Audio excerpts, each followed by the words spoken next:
성부와 성자와 성령의 이름으로 아멘. 은총이 가득하신 마리아님 기뻐하소서. 주님께서 함께 계시니 여인 중에 복되시며 태중의 아들 예수님 또한 복되시나이다. 전주의 성모 마리아님 이제와 저희 죽을 때 저희 죄인을 위하여 빌어주소서. 아멘. 성부와 성자와 성령의 이름으로 아멘. 안녕하세요. 드디어 오늘 20번째 가톨릭 교회 교리 우리 천주교의 약사에 대해서 말씀을 드릴게요.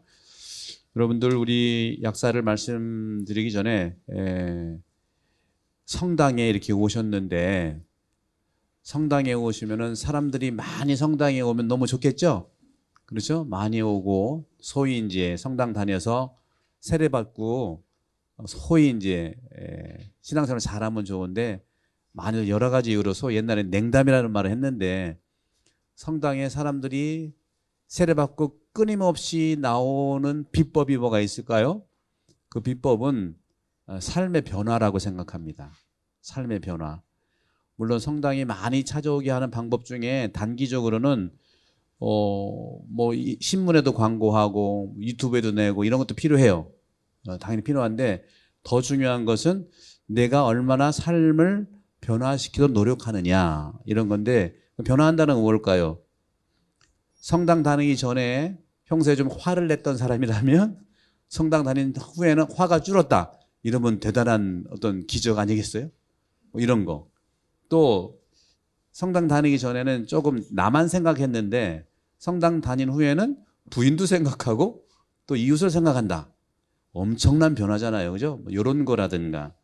또 그전에는 뭐 내 것만 챙기는 그런 경향이 있더니 교리받고 세례받더니 이웃을 챙겨주는 거예요. 뭐 이런 거. 이런 게 어마어마한 성당 다니는 우리 교우들의 자세이지 않겠는가 생각을 해봅니다. 그러기 위해서 그런 말도 있잖아요. 사람이 변하면 이상하다고 변하면 뭐 어떤 사람 죽는다고 그러는 변화가 있는데 그러면 이웃들이 물어볼 거 아니잖아요. 당신 왜 이렇게 바뀌었어? 나만 생각하다가 그렇게 이웃도 생각하고 이래? 그럼 뭐라고 할까요? 나 주님을 만났더니 이렇게 스스로 변한 나도 몰랐어. 이런 말들 이게 빈말이 아니고 실제로 이렇게 변화되는 것이 사실은 우리의 힘을 주님께서 이끌어 주시니까 그런 것이죠. 그래서 이런 되게 이렇게 하다 보면 주변 사람들이 관심을 갖는 거. 도대체 저 친구가 어떻게 그런 것도 있었지만 이렇게 더 이타적이 됐을까? 뭐 혹시 어디 이제 놀러 갔을 때라도 사람들이 함께 모였을 때 음식을 막 안 싸우던 사람이 음식만 맨날 챙겨 먹던 사람이 음식을 싸우고 또 음식 먹어야 되면 금방 가던 사람이 설거지도 해주고 이런 거죠, 그죠? 그리고 청소도 막 해. 보통 남자분들은 여성분들이 집에서 밥하고 하는 거 당연시 여기는데 갑자기 부인한테 이렇게 청소도 하고 일을 한단 말이에요. 우리 형제님들은 피곤해지겠죠. 이런 것은 이게 이제 우리 그리스도에게는 사랑이라는 게 추상적인 게 아니고 작은 부분에서 내가 살짝 방향만 조금 바꾸고 내가 하던 일에서 이웃을 위한 일로 조금씩만 한다면 그런 허드렛 일 같은 거 어려운 일을 앞서서 하는 것 그럼 사람들이 좋아 보인다 그런 말을 하잖아요. 그죠? 그럼 얼굴도 더 밝아지고 그래요. 사람은 본래 나를 챙기는 이유는 남이 나를 안 챙겨줘서 남이 나를 돌봐주지 않아서 내가 나를 챙기게 되는 근본적인 뿌리는 거기에 있어요. 이제는 여러분들이 신앙생활 하면서 주님이 여러분 더 챙겨주시고 또 우리 선생님들이 챙겨주시고 또 저도 이제 관심 가져주니까 여러분들이 그런 사랑을 받아서 말씀을 변화할 수 있는 거죠. 그럼 친구들이 너 왜 이렇게 좋아졌냐 하고 얘기하면은 뭐라고요? 내가 주님을 만났더니 구체적으로 주님은 뭐예요? 술주자 주님이 아니고요.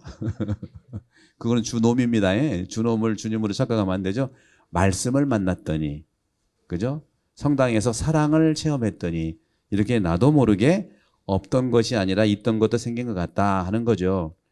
이럴 때 성당은 냉담자가 없습니다. 소위 성당에 왔다가 많이 생기는 이유는 사람 때문에 그렇지 주님 때문에 그렇지는 않아요. 그렇기 때문에 이 본당에 많이 사람이 바뀐다? 썩 좋은 건 아니에요. 왜? 어떤 일들이 있는 겁니다.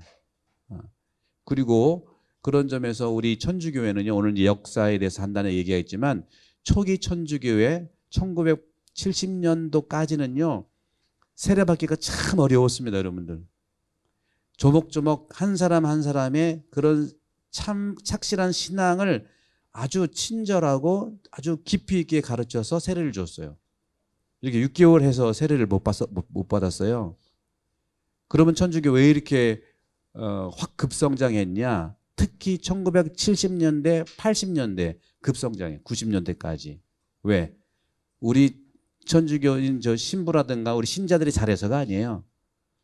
한 분의 김수환 추기경님이라고 하는 분과 사회적인 그러한 영향을 줬기 때문에 그 천주교회의 흐름을 보고 온 거예요. 그 당시 얼마나 심했습니까? 70년대, 80년대, 90년대 어려운 시기였잖아요. 그때 한 명의 지도자와 김수환 추기경 한 명만 한 건 아니지만 교회 이미지가 좋았던 거예요. 그걸 우리가 확실하게 인식을 해야 돼요. 우리가 잘해서가 아니에요. 교회 이미지가 좋다 보니까, 그리고 그 시대가 어렵다 보니까 그렇게 많은 분들이 와본 거예요. 실제로 80년대 때는요, 광주 지역에서요, 어느 개신교회에서 야, 천주교야말로 시대 중에 교회다 해서 한 70명이 집단 개종했어요. 천주교야말로 정말 사회를 위해서 정말 교회답게 하는 데구나. 집단 개종한 다음에 신앙생활 하다가 한 2달 만에 다시 도로 갔어요. 와보니까 내용은 아니더라고. 이런 부분이죠. 그래서 저는 다른 것은 아니고 이제는 우리가 지금까지 오늘이 20번째인데 어렵긴 하지만요. 옛날에는 이거 다 외워서 찰고라고 해서 합격해야 성당 다니기엔 그건 물론 어려운 점이 있지만 그러면 신앙에 대한 튼튼한 토대를 놓을 수 있거든요. 그래서 다 그런 거는 그때부터 천주교의 이 신자들이요. 천주교 신자가 1000명이면 지금 200명밖에 안 나와요. 주로 활동하는 분들이. 미사 오시는 분은 한 300명 이 정도 됩니다. 그거 왜 그렇겠습니까? 신앙의 탄탄한 한 사람 한 사람의 착실한 신앙을 알려주지를 못한 부분도 있다는 것이죠. 그래서 저는 여러분들께 6개월의 짧은 기간이지만 시간적으로는 충분히 10개월 이상을 배운 겁니다. 그래서 오늘 최종적으로 우리 천주교의 역사를 간략하게 알아보면서 정말 우리 신앙생활을 어떻게 할지를 한번 마무리해 보도록 하겠습니다. 자, 오늘 그러면 좀 빨리 갈 텐데 보시면 천주교 역사인데 역사라고 하는 것은요, 과거와 현재와의 대화예요. 과거에만 머물러 있는 것이 아니라 미래를 향해서 지금을 위해서 대화하면서 앞으로 나가는 건데, 자, 보시면 일단 교회의 사명, 그리고 개인 영혼의 구령 노력, 그러니까 개인 구원에 대한 거죠. 또 인간의 보편적 구원 가치, 이런 것들이 중요한 천주교의 개념이라고 볼 수 있는데, 근본적으로 교회의 본질이요, 계명을 뛰어넘는 사랑에 있음을 거듭 천명해야 됩니다. 우리는 계명은 중요하지만 계명의 중요한 것은 사랑이라는 거죠. 계명은 사랑 때문에 있는 거예요. 근데 우리는 사랑을 못 보고 계명만 지킬 수 있는 부분이 있는 거예요. 그래서 우리 성당을 이렇게 잘 운영하는 거 보세요. 전부 우리만을 위한 행사다, 우리만을 위한 어떤 모임이다, 교회의 모습일까? 그걸 우리가 스스로 돌아볼 필요가 있어요. 그래서 어떤 그 본당 친교회 날을 하든지 어린이들의 어떤 은총잔치를 하든지 반드시 사랑이 드러나게 돼야 돼. 꼬마들 얼마나 그 은총잔치 하면서 또 은총돈 받아가지고 또 물건 사고 하겠습니까? 거기에 예를 들어서 난민 어린이 돕기 부스를 만든다든가 이런 거. 그러면 그렇게 그런 경험들이 교회를 배우는 거거든요. 게임하고 놀고 하는 건 너무 중요한 일이에요. 예수님도 같이 놀았어요. 그러나 어려운 이웃을 위한 이 가치는 사랑인데 이것을 반드시 체험하게 해야 된다는 거죠. 제가 어렸을 때 한 6살 때인가 제가 이제 그 성당에서 많이 놀았잖아요. 거기 보좌 신부님 방에 들어갔는데 보좌 신부님 방에 막 놀았는데 깜짝 놀고 어린 나이에 그게 보였던 거죠. 어린 나이에 보니까 속옷이 걸려 있는데 신부님 속옷이 다 해진 거야. 다 구멍 나고. 그래서 신부님들은 다 이런 옷 입는구나 했는데 지금 생각하니 그게 아니에요. 가난하게 살았던 거예요. 그 신부님이 지금 안동교구장 그 전에 했던 두봉주교님이었어요.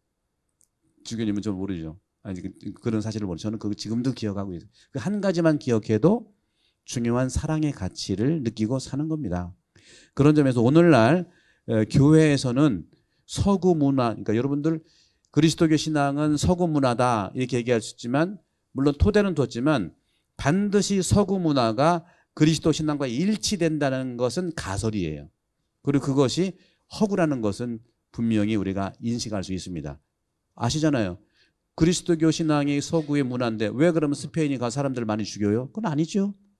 왜 전쟁을 왜 일으켜요? 아니죠. 그죠? 이건 허구입니다. 다만 토대가 뿌리를 두는 건 사실입니다. 그래서 이 복음과 문화를 이제는 구별하고 서구의 가치뿐만 아니라 우리 민족의 가치의 소중함도 강조를 해야 된다는 거죠. 그것이 잘 이루어진 게 우리 천주교의 약사예요. 잘 보시면 여러분들 하나씩 우리가 이제 그런 측면을 볼 수 있을 텐데 우선 교회 창설의 배경을 보면 천주교 신앙이 전파된 18세기 사회에서는 신학 사상이 발전됐었습니다. 유교 경전의 해석을 주희라고 하는 기준으로 삼는 데 반대하고 원초 유학으로 돌아가는 학문 경향입니다. 우리나라의 그런 신학이 태동된 것도 마찬가지입니다. 유학이 우리 조선 사회의 정치 이념이고 생활 가치였는데 너무 경직된 거예요. 너무 그 형식 중심으로 바뀐 거예요. 그것은 뭐냐면 원시 유학이 아니라 주희의 경전 해석에 따른 그러한 가치들을 지배 이데올로기와 삶의 이런 기준으로 삼았기 때문에 상당히 경직됐었어요. 그런 부분들을 신학파들은 원시 유학으로 가자. 원시 유학은 뭐냐? 공자 맹자 사상으로 가자. 그 얘기입니다. 한국 교회가 자발적으로 창설될 배경에는 이런 문화적 분위기와 함께 사회 변동상에도 검토를 해봐야 됩니다. 원래 조선 왕조는요 불평등한 신분제를 기반으로 해서 형성된 국가였어요. 양반, 양인, 노비 이런 신분에 따른 여러 차별이 당연시했었던 사회입니다. 18세기 이르러서 신분제도가 급격히 무너져 갔습니다. 당시 많은 사람들은 차별 없는 평등 사회를 바라고 있었죠. 그런 와중에서 교회의 창설 과정이 1970년부터 1984간 1784입니다. 이렇게 조선 왕조에서 한문 천주교 서적이 유래됐었어요.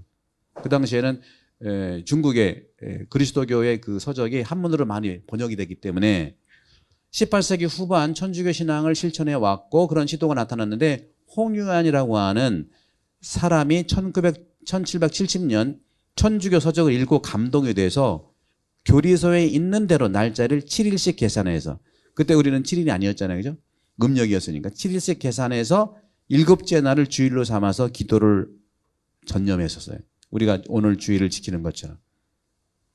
그는 고기를 먹지 않고 매일 소제를 지켰어요. 그 소제는 금요일 날 고기를 안 먹는 겁니다. 대제는 단식하는 거예요. 그 왜 고기를 안 먹고 단식하느냐? 살 빼려고 그런 게 아니에요. 그걸 가지고 이웃을 사랑하기 위한 거예요. 그리스도의 모든 행위는 이웃 사랑에 초점을 맞춰야 됩니다. 아니면 다이어트야. 그런 부분에 우리가 그래서 사순절에도 왜 음식을 줄이고 단식하냐? 모아서 까리따스 이웃을 돕기 위해서 그런 거예요. 그것이 흐려지면서 형식으로 바뀔 수가 있는 겁니다. 그런 점에서 금욕 생활과 기도 생활을 하며 교회 서적에서 강조한 불쌍한 사람들에게 즐겨 도움을 주었어요. 대단한 일이죠. 그죠? 그런 세례를 받지는 않았지만 책을 통해서 터득한 천주교 신앙 혼자 실천해 나갔었습니다. 이렇게 천주교 교리의 깊은 연구 시도가 있었고 기호 남인 계통에 그 당시에는 우리 남인 서인 노론 토론 있었잖아요. 그런 에서 남인 중에 신서파가 천주교를 받아들인 신학파의 뿌리가 됩니다. 그 중에 기호 남인 계통에서 학문 전통으로는 성호학파에 속했던 학자들이라고 하는데 성호 이익은요 1681년에 1730년에 살았던 분인데 이분의 학문을 연구하던 권철씨라는 사람이 있는데 또 정약전 그리고 이런 지식인들이 1777년경에 서울 부근 주호사에 모여서 유교 경전을 강확했어요. 공부하고 뒤늦게 이벽이라는 사람도 합류했고요. 또 천주실이라든가 칠극이라든가 이런 서학서에 언급된 이것들이 이제 마테오 오레치가 쓴 거고 또 판토바라는 이 스페인 신부님이 쓴 건데 이게 한문으로 번역돼 가지고 그때는 한문 다 아니까 이런 책들을 내용들을 검토하고 이들의 천주교 신앙을 하고자 하는 결심들이 교회 창설을 뜻하지는 아니했지만 교회 창설 과정을 이해하는 데 굉장히 중요한 전제가 됩니다.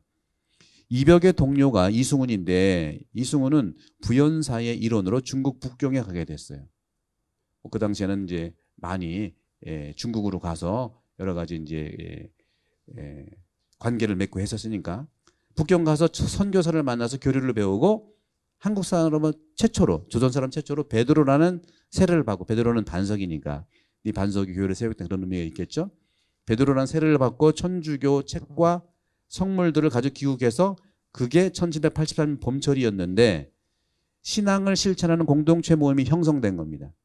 1784년 9월에 이승훈은 음력인데 서울의 수표교 부근에 있던 이벽의 집에서 이벽에게 사도 요한이라고 하는 이름의 세례를 줍니다. 이게 한국 땅에서 최초로 세례받은 날이기 때문에 이 날을 천주교의 창립날이라고 얘기를 합니다. 세례받은 날이기 때문에 여기서 한국교회 출발점이 마련됩니다. 이렇게 우리가 볼 것 한국교회의 출발은요 청년들로 이루어졌어요. 청년. 지금도 청년이 많은가요? 지금은 늙은 분들이 많아. 늙은이는 뭐라고 그랬죠? 늘 거기에 있는 분들이에요. 이 청년들 20대 후반의 연령에 속했던 청년 지식층들의 노력에 의해서 선교사의 직접적 도움 없이 이루어졌습니다. 그 후 교회는 신분과 연령과 성별을 뛰어넘어 확산되어 갔고 이 과정에서 서울 명례방, 지금 명동집이죠. 명례방에 있던 김범우의 집에 모여서 신앙을 실천하는 공동체 모임이 형성된 겁니다. 초기의 신앙 공동체는 그래서 1784년 이벽의 세례를 받으면서 1801년까지가 초기의 신앙 공동체인데 시간적으로 보면은 여러분 아시겠지만 한 25년 정도, 6년 정도 됩니다. 초기 교회 25년, 50년이 굉장히 우리 교회 원형이 중요해요. 교회 창설 직후 복음 선교에 앞장섰던 인물로는 이승훈, 이벽, 권철신. 권철신의 제자 이존창. 이존창은 충청도 내포 지방에 복음 선포를 했고 유한검은 전주 지역, 전라도 지역에 신앙을 전파해 나갔습니다. 이 이승훈의 그 이존창과 유한검은 또 시간이 없기 때문에 말씀 못 드리지만 대단한 또 충청도와 전라도의 선교 역사의 핵심에 있습니다. 유한검은요 굉장한 부자였어요. 부자가 노력한 전라도 지역의 선교고 이존창은요 상당한 증거적인 삶을 살았어요. 충청도의 문화를 이해하려면 이존창을 이해해야 돼요. 그건 시간이 없으니까 이제 나중에 말씀을 기회가 있겠죠. 교회에 대한 탄압이 있었지만 교회 지도자들은 조직을 다져 나갔는데 1786년 가성직제도 또는 가성무집행제도를 설정해서 신앙생활을 하였습니다. 이건 뭐냐면 그때는 신부 사제가 없었으니까 서로 몰라서 책에는 있으니까 너 주교회, 나 신부할게, 너는 회장하고 해가지고 가성직제도라고 그러니까 이것은 뭐 가라는 가짜라는 거 아니에요. 실자인데 다시 말하면 가성무집행제도를 한 것이죠. 조상제사를 거부했던 윤지충과 권상현은 순교를 했습니다. 이게 진산 사건이라고 해서 제가 23년 전에 여기 본당체을 했어요. 금산이라는 지금은. 여기서 이제 그런 부분들이 있고요. 이제는 준모 신부라고 중국 신부님이 이제 왔는데 한편 북경 주교는 조선 신도들의 요청을 받아들여 1794년에 주문모 신부를 파견했습니다. 중국 신부님이에요. 신도들과 전교 활동을 하면서 조선교회는 크게 발전할 수 있었고 신도의 숫자가 10,000명에 이르게 됐어요. 그리고 윤유일, 최인길, 지황 같은 신도들이 희생되었고 강완수 꼴룸바 대단히 중요한 여성 회장인데 1760년에 1801년은 그때 순교 다 한 거기 때문에 그래요. 1801년에 다 주문모 신부님도 그렇고 강완수 그렇고 1801년에 많이 순교해서 돌아가신 거거든요. 이 강완석 꼴룸바 여성회장을 비롯한 신도들의 보호로 주문모 신부는 계속 전교할 수 있었다. 대단히 많은 활약이 있지만 한 가지만 말씀드리면 여성으로서 그 당시에 주문모 신부는 남자인데 그런 것을 잘 이겨내면서 신부님을 숨기고 자기 집에서 모시고 하면서 세상에 이런 차별이 굉장히 많은데도 꿋꿋이 이겨내면서 선교에 이바지할 수 있었던 부분이 여성회장으로서 대단합니다. 우리 본당이 오늘 축복하겠지만 그래서 오른쪽은 정화상 바오로의 집이고 왼쪽은 강완수 콜룸바의 기도의 집이에요. 이런 의미들이 다 있으니까 한번 그런 거 보시고 그 다음에 명도회라는 말씀을 드리고 명도회라는 건 뭐냐면 명도회는 신심단체를 조직했고요. 중요한 것은 교리 공부하는 데 있어서 교리 공부. 명도회는 서로 교리를 익히고 교리만 하는 게 아니라 교리가 중심입니다. 교리만 하는 게 아니라 교리에서 배운 것을 어떻게 해요? 자선 활동을 하는 거고요. 그리고 이웃에게 복음을 전파하는 거예요. 두 개가 굉장히 중요해요. 우리가 신앙생활 하는 데는요. 두 개. 이 자선을 활동을 하고 까리타스, 이웃에게 복음을 전파하는 미션. 지금은 또 한 가지가 너무 중요해요. 지구를 살리는 거. 지구를 살리는 거. 그래서 저는 이 세 가지가 하나 더 하면 네 가지죠. 첫째, 지구를 살리는 일, 자선하는 일, 이웃에게 복음을 전파하는 일, 그리고 가족을 중심으로 사는 이 네 가지가 그리스도의 핵심이에요. 이 순수한 이런 명도회 시작이 어떻게 됐느냐? 순교한 명도회의 초대 회장이 정약종입니다. 여러분 잘 아시죠? 정약종, 정약전, 정약용, 정치 집안들이 우리 그리스도 굉장히 중요한 부분이 있어요. 이 정약종은 순수 한글의 주교요지라고 하는 교리서를 썼어요. 그리고 최창현 다 똑같이 1801년에 돌아가신 거는 순교해서 그런 거예요. 다 그 당시 같이 죽었으니까. 총회장으로 활동하면서 초기 교회의 조직과 발전에 초석을 놓았습니다. 또 강한숙과 그다음 윤점혜라고 하는 이 두 분은 천주교 신앙을 실천하기 위해 여성 결사 운동을 전개했어요. 그들은 당시 교회에서 여성회장, 여회장으로 불렸습니다. 그 밖에 지방의 교회에도 회장이 임명되었고 이들은 주무모 신부가 교회 조직을 정비하고 강화하기 위해서 임명을 한 것입니다. 자, 그러면 초기 교회에 대한 박해를 한번 볼게요. 1801년부터 1831년 초기 박해입니다. 박해가 크게 4번 있었는데 초기 박해인데 1784년 교회가 세워진 후 신도가 10,000명, 1000명이 되었고 초기엔 1000명이 되었고 10년 후에는 대략 4000명이 됐어요.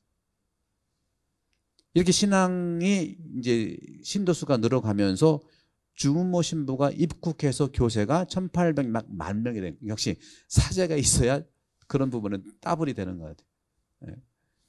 1801년 박해로 주무모 신부가 순교하였고 교회 지도자인 신도들은 순교를 합니다. 교회 총회장 최창현, 명도회 회장 정약종. 명도회 뭐라고 그랬죠? 교리 공부하는 데예요. 우리 본당도 그런 모임이 있는데 명도회가 사실은 원형이에요. 원형. 그 다음에 충청도 전라도 신앙 공동체 지도자였던 이존창, 유한검 이때 순교한 거예요. 시간 없더라도 이존창 얘기만 잠깐 할게요. 이존창은요 충청도의 그 문화가 그래서 여러분 충청도 문화가 뭐 겉다르고 속다르다고 하죠. 사실 그렇습니다. 거기에는 의미가 있어요. 경상도의 가치는요 행동이 가치이기 때문에 있는 그대로를 살아가는 거예요. 경상도에서는 행동이 없고 말이 있는 사람은 별로 가치가 없게 생각해. 그래서 경상도 분들이 말이 짧아요. 했나 먹었나 뭐 이런다고. 전라도는요 행동이 중요하지 않아요. 가치는 말씀이에요. 말씀. 그래서 거기는 계속 말을 한 다음에 결정이 되면 그 다음에 같이 행동하는 겁니다. 이건 차이가 있는 거 차별이 아닙니다. 그래서 이 말씀에 대한 부분들이 있는 게 전라도의 문화예요. 그래서 저도 회를 많이 가면 먹고 가재 그래. 먹으면서 말한 다음에 또 회의하자는 거예요. 충청도는 뭐냐? 이 두 개가 아니에요. 충청도의 가치는 행동도 아니고 말도 아닙니다. 뭘까요? 행동과 말도 하나의 방법이에요. 충청도는. 뿌리 깊은 거예요. 우리 충청도의 이 역사와 또는 모든 문화의 가치를 보면 뭐 창도, 서편제, 동편제가 있는데 충청도는 그것도 안 통해요. 서편제, 동편이 그렇게 다르질 않아요. 뭔지 몰라. 아주 깊은 그런 가치. 그래서 충청도에 순교자가 많은 이유가 그런 데 있고요. 충청도가 의사 열세가 많은 게 그런 이유가 있어요. 웬만하면 충청도는 목숨 안 던져요. 언제 던지냐? 2가지 이유로. 나라가 위태로울 때 목숨 다 던지고요. 또 한 가지는 정치적인 이유인데 충청도 우습게 볼 때 그렇게 돼요. 똘똘 뭉치는 거. 이걸 정치인들이 이용한 거죠. 이존창을 예를 들면은 이존창은 세례를 받고 와서 전교 활동을 하는데 잡혀 들어가가지고 너 순교할 거야, 배교할 거야 물어보는 거예요. 그럼 나는 배교한다 얘기해. 배교. 그러고 내보내. 그럼 또 막 선교. 왜? 말은 안 중요하기 때문에. 그 증거가 중요하기 때문에. 충청도의 가치는 증거예요. 경상도의 가치는 행동이고 전라도의 가치는 말씀이라고 한다면 충청도 가치는 행동과 이 말씀이 더 뿌리가 있는 증거. 그래서 나는 선교하는 게 증거의 목적이지 말을 배교한다고 하고서 또 선교하는 건 문제가 아니다. 그래가지고 막 전교하다가 그러면 관가 조정에서는 난리가 난 거죠. 쟤 뭐냐 다시 잡아들여라 했더니 너 지난번에 배교한다면서 왜 선교하고 있어? 미안 이번에 진짜 배교. 지난번에 말로 했는데 써줄까? 써서 기록에 나와 있어 배교라고. 또 나가니까 또 선교하는 거야. 또 선교하는 거야. 그때에 세례받은 분들이 뭐 우리 김대건 신부님 가족, 최영업 신부님 가족이 그때 다 천주교 신자가 된 거예요. 이존창만 가면 교촌들이 형성되는 거예요. 충청도의 가치가 그런 거예요. 이걸 우리가 오해하면 절대 그것이 지금은 제가 오해될 수 있는 깊은 뿌리에 대한 이해보다는 그냥 겉으로 드러난 것밖에 없는 부분에서 오해가 될 수 있다는 얘기죠.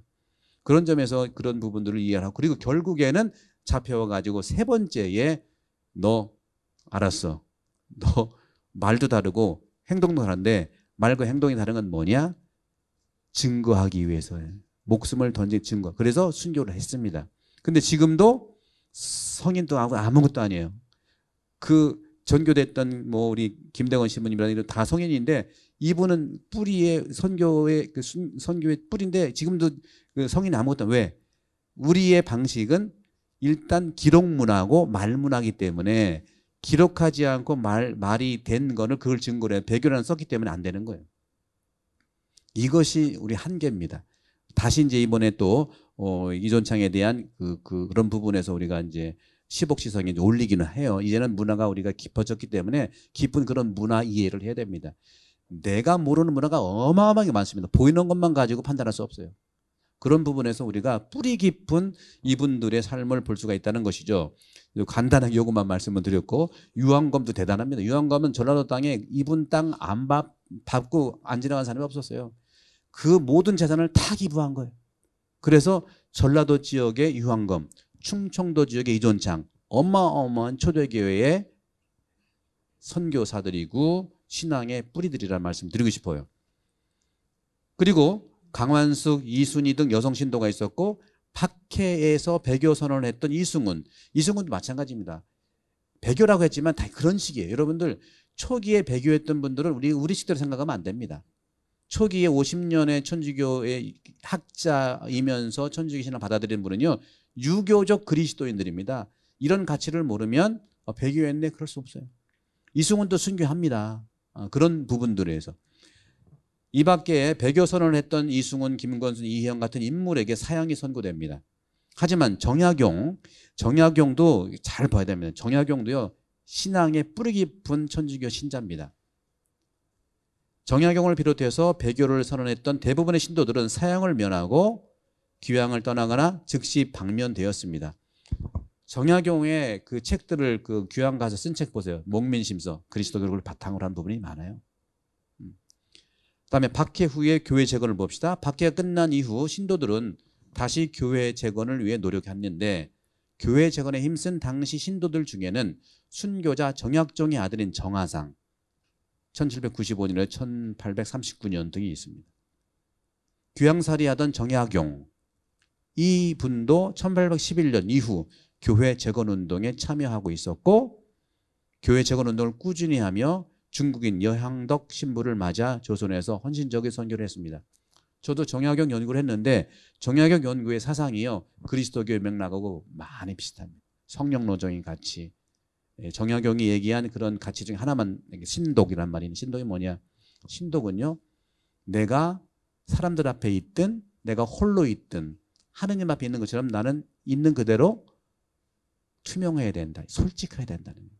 그게 신독이에요. 그리고 영명성에 대한 얘기를 정약용은 영명성 우리는 가지고 있다. 영명성이 뭐냐? 영명성은 영명, 성령이 나를 비추는 가치, 그러니까 나 안에는 성령의 비추는 맑은 그런 빛이 있다는 것을 정약용은 자기 책에 쓰고 있어요. 이런 영명성이라든가 신독이라든가 이런 가치들이 다 그리스도교에서 왔는데 이런 표현들이 우리 아시아 문화권의 언어로 쓰였다는 대단한 토착하면서 문화적 이해가 될 수 있겠습니다. 영명성은 한마디로 성령론이에요. 정약용의 성령론인 것이죠.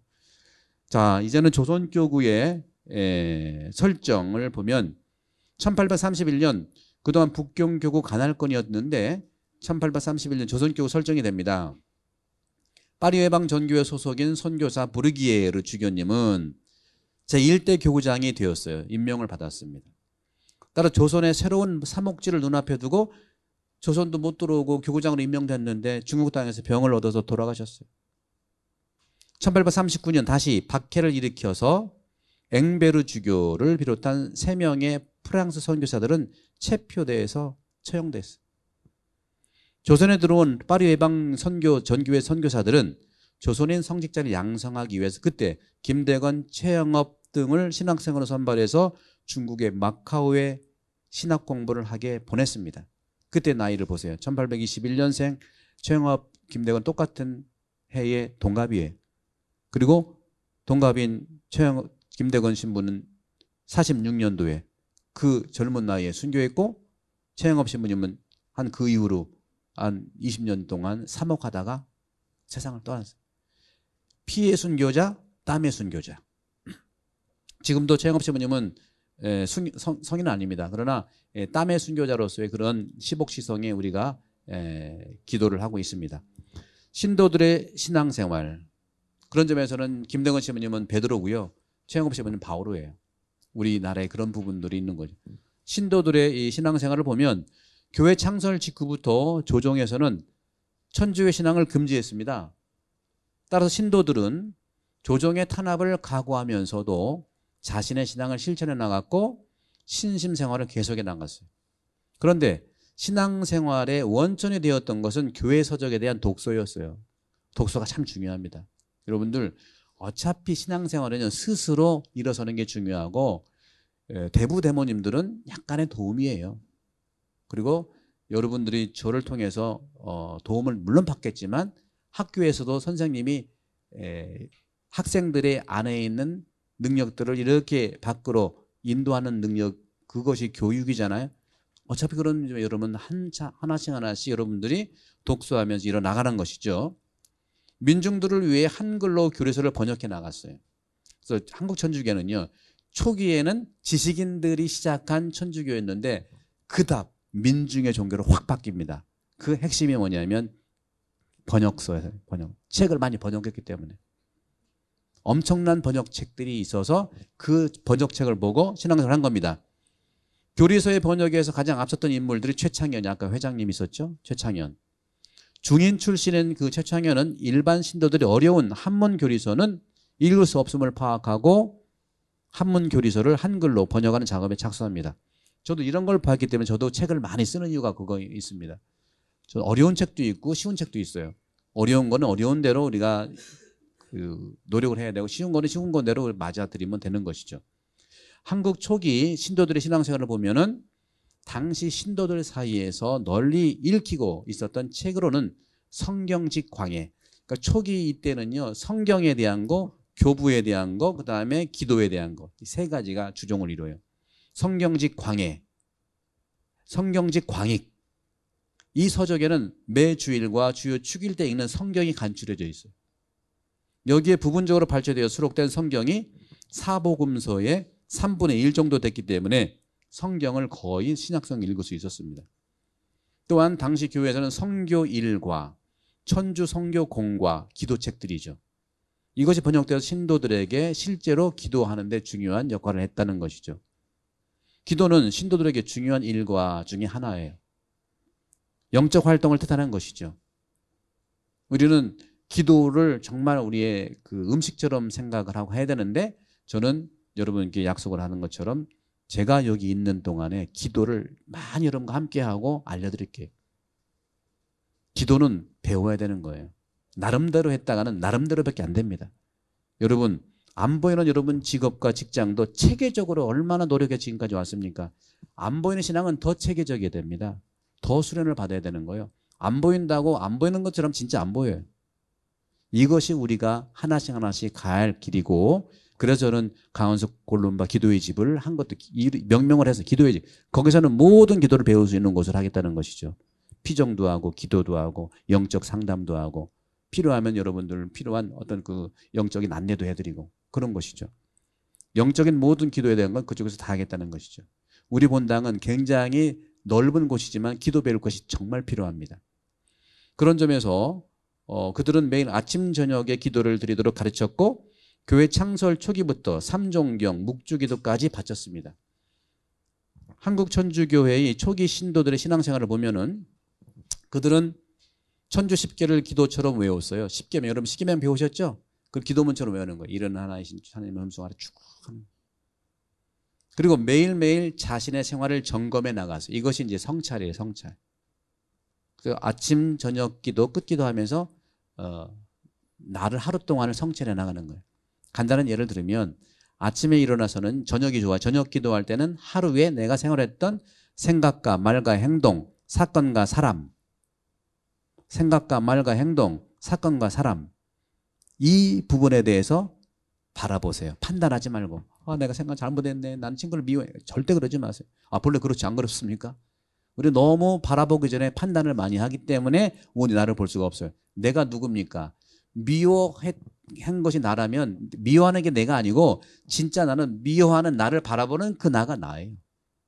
우리는 많이 나를 객관적으로 바라볼 수 있는 훈련이 성찰이에요. 생각과 말과 행동, 사건과 사람.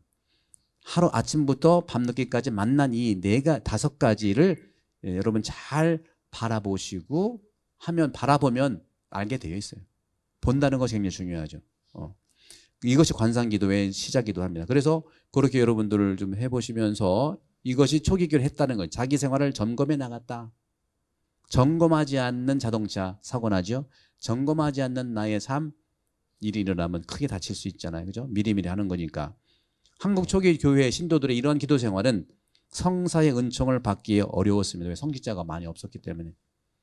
성직자를 만날 수 있는 기회가 드물었던 당시 사회에서 신자들의 신앙생활을 지속시켜 줄 수 있을 원동력이 기도 생활이었고 그런 거예요. 또한 박해 시대의 교회에서 성녀 아가다라든가 성녀 빅토리아 같은 로마 시대 순교자들의 전기를 많이 읽었습니다. 그래서 순교하는데 용기도 냈었습니다. 그 신앙을 증언할 용기를 길러갔던 것이죠. 한편 성녀 데레사와 같은 성인전을 통해서 종교적 열정을 본받고자 자신을 불태우고 있었습니다. 성녀 데레사는 대데레사를 얘기해요. 아빌라 대데레사. 수많은 그런 그 서적들이 있었기 때문에. 그리고 이제 한국의 초기 신도들의 신앙생활을 보면 또한 그들은 여러 종류의 묵상 서적을 가지고 있었어요. 예수 순환을 묵상하고 예수 성심에 대한 깊은 신심을 가지고 살아가려고 힘썼습니다. 그때 생겨난 수도 공동체들도 지금 있습니다. 성모 신심에 대한 수도 공동체 이런 것들이. 그들은 윤지충을 비롯한 한국 순교자들의 기록을 소중히 간직하고 오히려 순교자들의 자신의 모범을 삼고자 했어요. 윤지충 권상현의 그러한 기록들을 간직하면 또 읽어 나가는 것이죠. 그러니까 또 용기를 갖는 것이고. 1801년에 순교한 이순이 루갈다, 그 전주 지역의 그 순교 성인인데 그때는 이제 그 이순이 루갈다 같은 경우에는 동정 부부로 살았어요. 어떻게 동정 부부, 그 당시 유교 사상에 동정 부부는 상상할 수가 없어요. 그러나 동정 부부로 살면서 서로를 동정을 지켜가면서 신앙생활을 할 수 있도록 아름다운 삶을 살았거든요. 이 편지도 정말 애절합니다.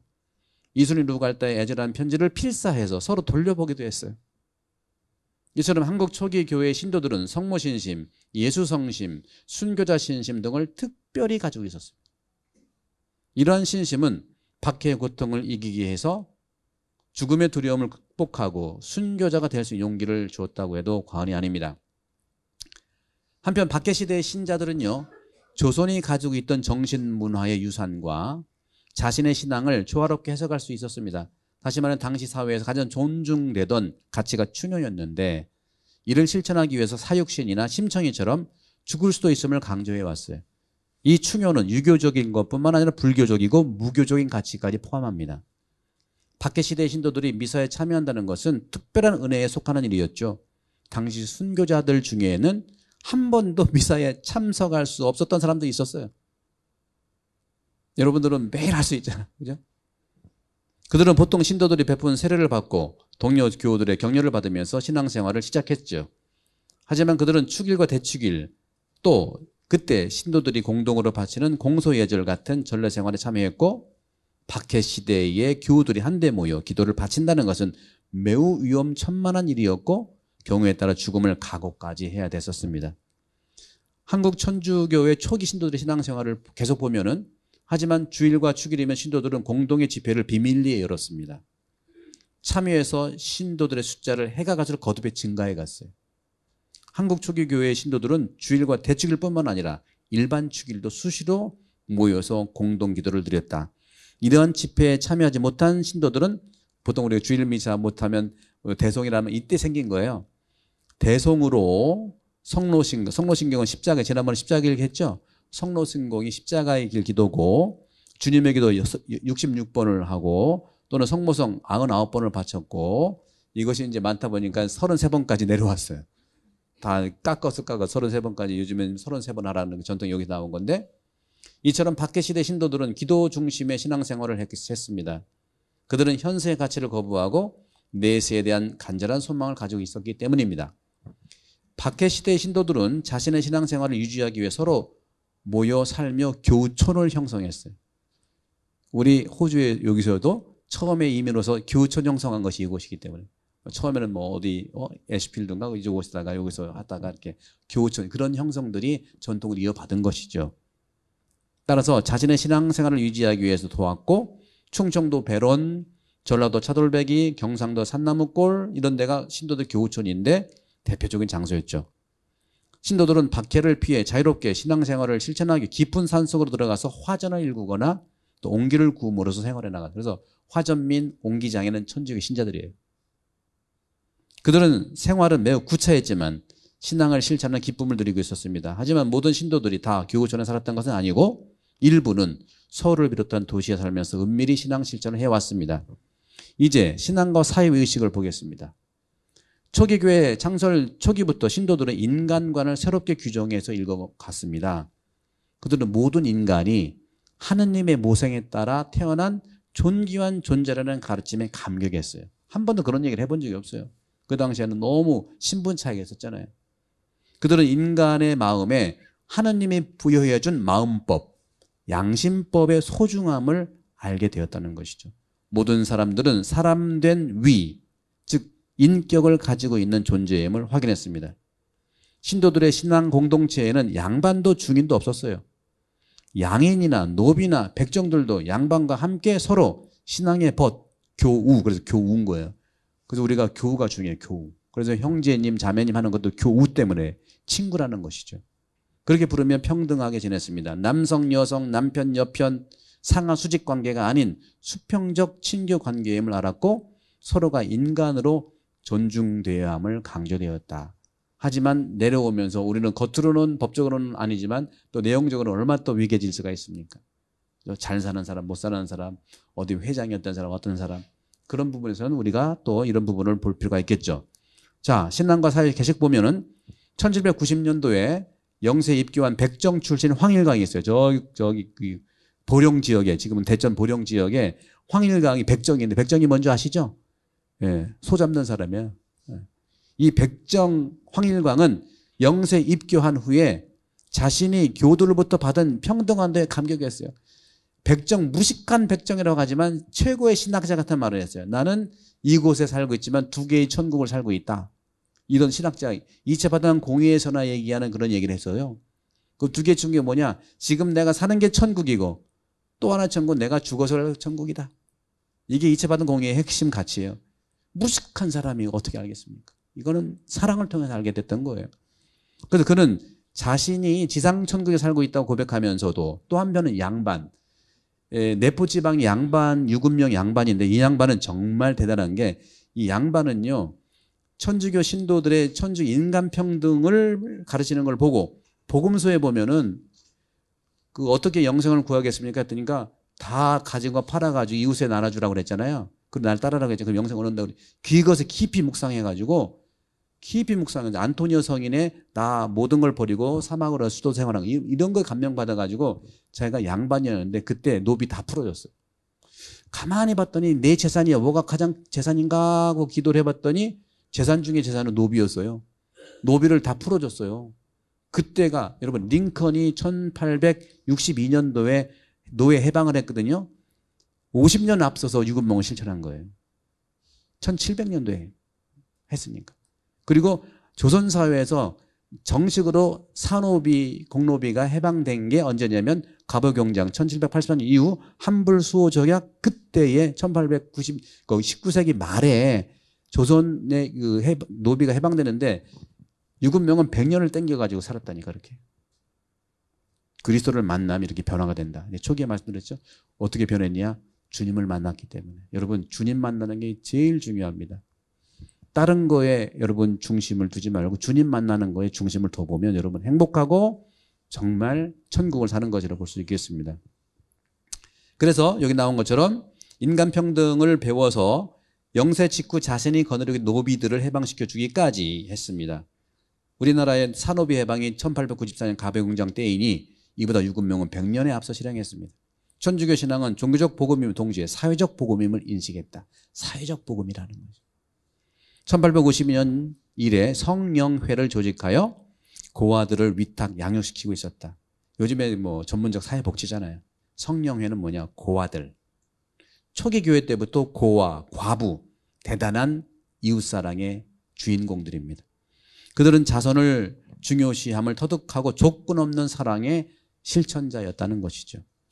오늘날에는요, 조건 없는 그 사랑의 실천자가 되기 위해서 심의를 철저하게 해야 돼. 잘 도와주기 위해서 심의를 철저하게 해야 돼. 본당에는요, 사회복지에 관계된 정확한 심의회가 있어야 됩니다. 심의는 안 주겠다는 게 아니라 정확하게 보기 위해 심의가 있어야 돼. 거기는 전문가들, 사회복지 전문가, 또 회계 전문가, 또 지역의 의사라든가 이런 분들이 서로 구성을 해서 한 사람은 어떤 걸 도와줄까? 여기가 되면 어떤 이민에 대한 도움도 있을 수 있겠고 이런 건 전문적으로 해야 되는 것을 말씀드립니다. 자, 천주교 신앙과 종교 문화 전통을 보게 되면 초기 교회 신도들은 당시의 사상으로부터 적지 않은 영향을 받으며 자신의 신앙을 키워갔습니다. 그들은 충효 같은 전통적 가치를 하느님을 섬기는 데 작용했고 당시 조선 문화는 불교, 도교, 민간신앙 등 여러 종교 문화 전통을 가지고 있었어요. 이 서구 문화랑 달라요. 서구 문화는 그리스도교가 갈라져 나갔지만 한국, 아시아는 여러 종교가 같이 사는 거예요. 그 다문화, 다종교 문화가 본래 아시아예요. 서구는요, 단일 문화 종교입니다. 이 종교 문화 전통에서 논하는 천당이나 지옥, 무소유, 해탈, 무위, 행원 등의 개념은 초기 교회 신도들이 자신의 교리를 이해하는 데에도 배경적 사상으로 작용했고 물론 그들은 전통 종교와 자신 신앙을 뚜렷이 구별은 했지만 그들의 신앙 안에는 해원을 비롯한 전통 사상적 요소가 발견되고 있기 때문이다. 해원이라고 하는 해탈하고 유사한 부분이 있죠. 해탈은 튕겨져 나가서 구원된다는 그런 사상이죠. 그런 점에서 이 박해의 부분을 보게 되면 박해 영성이 있어요. 박해를 왜 그렇게 했느냐? 천주교 영성은 모델이 있어야 응성인 거예요. 그런 점에서 개신교는 영성을 살기가 상당히 쉽지 않습니다. 왜? 영성, 지난 우리 기도에 대한 말씀드렸죠. 영성은 모델이 있어야 돼. 도미니코 영성, 분도 영성, 프란치스코 영성, 뭐 이냐시오 영성. 그 사람, 성인들의 삶이 있어야 모델을 보고 따라가는 거예요. 예수 영성, 물론 있을 수 있지만 예수는 영성이 아니라 본질이니까 그러는 것이죠. 자, 박해 시대에 그런 여러분들도 세례명을 짓는 이유가 날짜 맞춰가 지는 것도 편리성은 있는데 그분의 영성을 꾸준히 보셔서 그분의 삶을 도움을 받으면 좋다는 것이죠. 박해 시대 신도들은 여기에서 하나님을 대군대부로 섬기는 충효 영성을 개발시켰어요. 그들은 섬김 생활을 통해서 사주구렴, 주를 받들고 자신의 영혼을 구한다. 이 영성을 실천했습니다. 그들은 미래를 준비하는 믿음살이와 살림살이를 통해서 종말로 영성을 표현했어요. 믿음살이와 살림살이가 같이 연결됐다. 다시 말하면 믿음과 생활이 같은 거야 돼요. 근데 여러분 믿음 따로 생활 따로가 많이 있을 수 있잖아요. 그래서 믿음살이와 이 살림살이. 그 다음에 이 박해의 원인과 순교의 의미를 보면 한국 천주교가 세워진 이후 100년 동안요, 박해 시대로 불릴 만큼 혹독한 탄압이 있었어요. 천주교는 성리학에서 강조된 양반의 신분적 특권을 부인하고 있었고, 당시 풍습과 달리 여성의 역할을 강조했죠. 그리고 천주교는 조상 제사를 거부했습니다. 유학자들이 제사를 강조했던 까닭은 제사를 조상에 대한 효도로 해석하는 결과가 있었습니다. 동시에 충효가 일맥이다라는 당시 시속이나 효자 집안에서 충신이 나온다는 속담처럼 양반 중심의 정치 문화 체제를 옹호하기 위해서이기도 했었습니다. 당시 신도들은 이렇게 왕을 왕보다 더 높임으로써 가장 높은 존재로 생각했던 왕의 지위를 하느님 아래다 내려놓았으니까 얼마나 왕은 이해를 갈겠습니까? 그런데 종교와 양심을 국가의 권위에 예속하는 것으로 있음에도 불구하고 이 법을 어기고 신앙을 실천해 나갔다는 것이죠. 박해 생활에 대한 교회의 책임 문제를 보면 당시 사회에서는요, 관리들의 부패가 엄청 많았어요. 부패한 관리들은 천주교 신도들을 체포한 다음에 재산을 자신의 소유로 삼았었습니다. 박해 시대의 신도들은 조정이나 관리로부터 박해를 당했을 뿐만 아니라 집안의 형제, 친척, 이웃들로부터 박해를 당했어요. 이벽 같은 경우는요, 집안 박해 때문에 순교한 거예요. 아버지가 사대부인데 창피하게 원해 굶겨 죽인 거예요. 그래서 성인이 못 돼. 성인이 돼야 되거든요. 집안이라고 해서 또 막는 거예요. 문화가 달라. 예. 최초로 한국에서, 조선에서 세례받은 이벽 있잖아요. 사도요한. 집안에서 굶겨 죽인 건 아사시킨 거거든요. 거기 독국물 타가지고 다 증거가 나온, 아직도 성인이 아니에요, 그분들은. 한편 박해가 일어났는데도 교회의 책임도 일부가 있습니다. 바티칸의 책임이 있는 것이 분명히 있었습니다. 이 아시아 문화에 대한 몰이에요. 몰라서 그런 거예요. 동양의 천주교 선교되었던 초기와 달리 교회는 18세기에 들어와서 동양 문화를 이 안에 너무도 인색했어요. 동양의 미풍양속에 속하는 조상 제사를 미신으로 간주한 거예요. 이건 무식한 말입니다. 물론 당시의 제사를 보장하기 위한 방법도 시행되기도 했었지만, 하지만 동양 문화권에 속한 대부분의 사람들은요, 조상에 대한 효도하는 마음을 표현하기 위해 제사를 지내는 것은 당연한 거고 그건 우리 전통이거든요. 너무 비대하고 형식화된 건 문제지만 제사 자체가 미신은 아닙니다. 절대로 아닙니다. 미사도 제사거든요. 이런 점들은 분명히 우리가 알아야 되죠.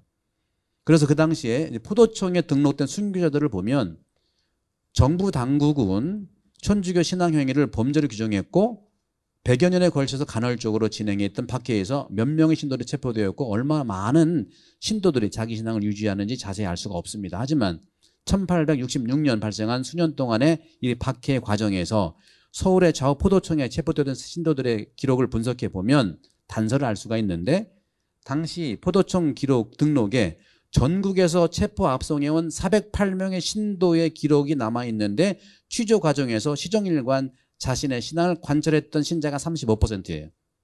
반면에 신문 과정에서 배교를 선언하는 신자가 51%입니다. 51%는 배교한 겁니다. 저는 배교자도 충분히 이해합니다. 그 배교에 대한 내용을 한 것이 침묵이라는 소설이에요.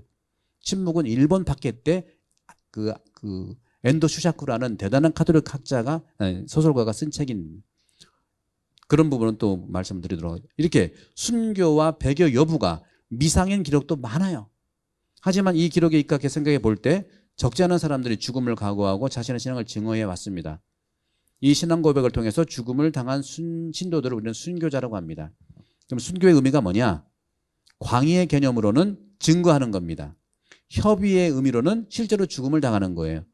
신앙에 반대하는 사람들에 의해 초래되어서 진리 옹호하기 위해서 죽음을 자발적으로 받아들인 사람을 순교자라고 합니다. 그런데 이벽 같은 경우도 그렇고 이존창 같은 경우는 말로 안 하고 행동으로 안 하고 나중에 순교했기 때문에 아직도 아닌 거예요. 이거 좀 문화에 대한 정말 부족한 이해입니다. 우리는 상대방도 마찬가지예요. 나와 다르다고 해서 상대방을 함부로 생각하면 안 돼요. 정말 오류예요, 오류. 그런 점들을 우리가 본다면 이 순교자의 동기를 보게 되면 박해 시대 때 교회에서 무수한 광의의 순교자들이 존재해 왔어요. 1800명 이상 협의의 순교자, 많게는 10,000명 이렇게 얘기를 합니다. 기록이 안 된 무명 순교자들. 한국 교회사의 박해에 등장했던 순교자들은요, 대부분 자신의 신앙에 대한 자부심과 확신 때문에 죽음을 받아들였고, 그런 가운데 신앙과의 관계보다는 정치 현실적인 문제로 목숨을 잃은 경우도 있었어요. 이와 같이 일부 경우를 제외하고 대다수의 신도들은 자신의 신앙을 고백하고 증거하기 위해서 죽음을 자발적으로 받아들였습니다. 이같이 순교는 초자연적인 측면이 있기 때문에 가능했던 것이고 이성적 차원과 합리적 해석도 가능한 것이 순교입니다. 그럼 배경이 뭔가? 순교의 배경이 되는 삶은요, 한마디로 말하면 평상시에 복음을 증거하고 고백하는 생활에서 온 겁니다. 복음의 가르침에 따라 인간 존엄성을 확인한 겁니다. 이런 부분들은 성사 생활을 기여했었고 이웃 생활을 실천했었고 믿음살이 살림살이 일치시켜왔고 이분들이 특별한 어떤 그 영웅이 아니에요. 우리랑 똑같은 평범한 사람이에요. 배고프면 안 먹으면 배고프고요. 추우면 춥고 이런 사람들이었어요. 영웅이 아니었어요. 따라 순교는 당시 불의에 저항한 신앙이기도 합니다.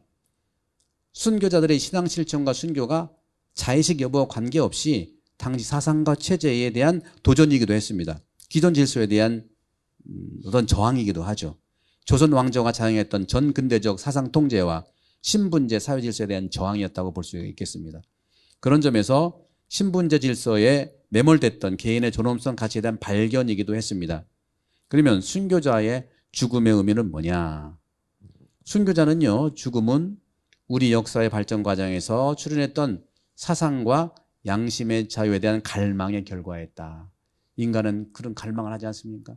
불란서 대혁명이 아니에요. 이런 갈망이 있었던 것이죠. 그들은 신앙과 사상의 자유를 얻기 위해서 전선에서 산호한 전사자예요. 단순한 신앙적 행위뿐만 아니라 사회적, 역사적 행위였기 때문에 이 중요한 의미를 우리는 던져야 된다는 것이죠. 그럼 순교자 그들은 누구냐? 그들이야말로 평범한 사람이었다는 거 아까 말씀드린 평범한 사람. 고문을 하면 아픈 사람이었고 안 먹으면 배고픈 사람이었고 추우면 추운 사람이었고 헤어지면은 정말 아픈 사람이었고 가족과 헤어지는 게 얼마나 아픔이겠어요. 평범한 사람이었어요. 상당수는 이런 하느님의 말씀의 가르침에 따라서 평범한 생활을 기쁘게 해 나갔는데 깨달은 진리를 끝까지 지켜보고자 했던 아름다운 사람이었다는 거죠. 그들의 죽음에 처했을 때 실망과 희망을 번갈아가며 고뇌하기도 했죠. 참다운 생명의 길, 희망의 길을 걷고자 했던 사람들이었어요. 이런 평범한 사람들이 실천했던 이러한 일들은 오늘 우리 평범한 사람들에게도 용기를 줍니다. 그러니 순교자들은 어떤 신화적이고 그런 부분에서 영웅이 아니라 비신화화하고 역사화함으로써 순교의 올바른 이해가 가능하다는 말씀을 드립니다. 오랜 박해로 말미암은 우리 교회사에 나타나는 부정적 측면도 있어요. 박해에 시달린 일부 신도들 가운데에는 이 세상의 가치를 낮게 평가하고 내세에만 안주해버리는 이런 도피적 신앙 태도도 있었습니다. 없었던 게 아니에요. 우리 교들도 그런 부분이 있지 않습니까? 또한 박해 여파로 일부 신도들은 복음에 대한 자신의 책임 회피하고 자기 책임 의식하고 실천하기보다는 성직자에게 맡기라는 이런 피동적 모습도 간혹 있어요. 지금도 그래요. 모든 게 신부님이 다 하시도록 한다는 거죠. 그리고 계속되는 박해 때문에 철저한 신앙교육이 어려워지자 일부 신자들은 샤머니즘에 볼 수 있는 개인주의적, 현세 구복적인 신앙이 있어요.